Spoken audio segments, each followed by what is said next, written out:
before I go through the summary of what took place, and the details are going to be few tonight, we lost two heroes tonight, two men who answered the call to duty to put on the badge and protect the community, protect and serve. We lost two of them tonight. So these are the details, and again, there'll be more information coming, as you know. But this evening around 7 o'clock, two Syracuse police officers initiated a traffic stop on a suspicious vehicle that failed to comply. Officers lost sight of the vehicle, but were able to get the license plate, so they were able to track it to an address in Liverpool. They asked for assistance from Onondaga County Sheriff's Office because they learned there was more additional information that the individual driving the vehicle might be armed. Officers from the city and the county arrived at the residence on Darien Drive at about the same time. While they were inspecting the vehicle and saw what looked to be guns inside, they heard what sounded like someone manipulating a firearm from inside the residence. Moments later, there was an exchange of gunfire between at least one suspect and the officers and the deputies.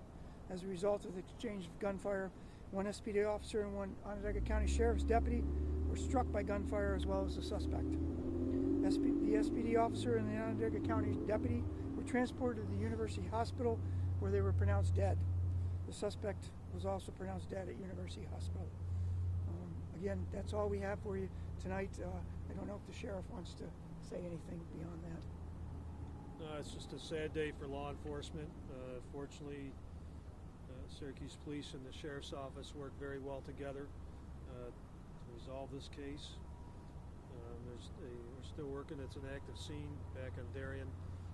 We hope to have that wrapped up soon. When you say it's an active scene, what does that mean? Is there still another suspect in there? We still have to search the house. You still have to search the house. Correct. 4 questions. We're going to give a chance for the mayor and county executive. Sorry. It's a dark day for Syracuse.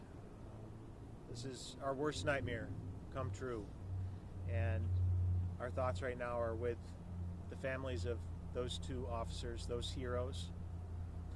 And if anyone knows a police officer, family member of a police officer, give them a hug. Again, this is their worst nightmare. And we just need to be there for everyone in the law enforcement community today.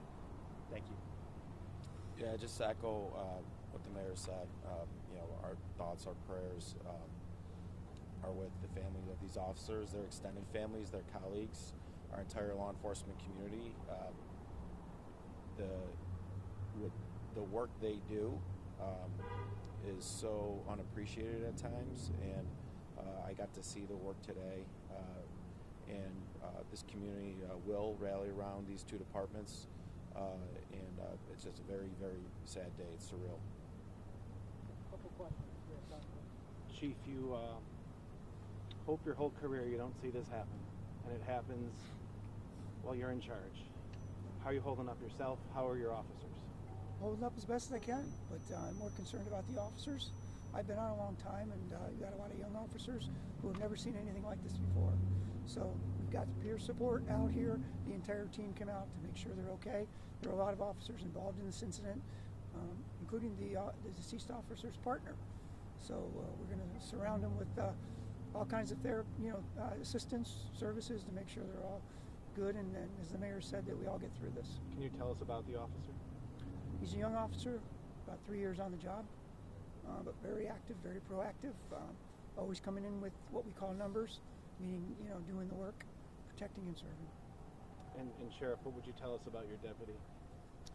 A seasoned deputy, very well-liked deputy in his community, a person that worked for me at times. It's just a great guy.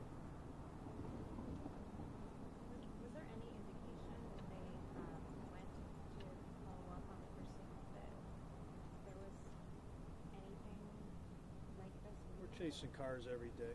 Right. Every day. And this was a chase or not a chase? What could you tell us, just give us a little more about what was actually being responded to? Yes, well, they were trying to perform a vehicle and traffic stop, and the vehicle took off, did not comply, and they almost instantly lost sight of it. So And followed it. How did they know what address to follow it to? They got the license plate and ran the plate. Was it one barrage of gunfire? Was it back and forth? Can you describe that at all? Were the officers hit at the same time? Yeah, just those aren't details I'm going to give right now. Thank you. That's all we have for now. We'll hope to have more maybe tomorrow when the details come out. Okay? So thank you. Thank you. Thank you.